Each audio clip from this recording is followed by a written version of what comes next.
You ask Tiger to solve. This deals with linear equations with one unknown. The final result is v equals 47/3. Let's solve it step by step. Group all constants on the right side of the equation. Add 10 to both sides. Group like terms. Simplify the arithmetic.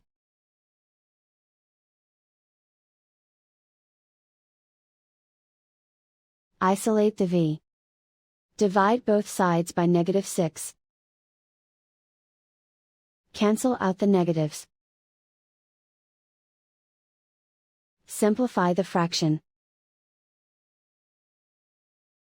Cancel out the negatives. Find the greatest common factor of the numerator and denominator. Factor out and cancel the greatest common factor. And so the final result is v equals 47/3.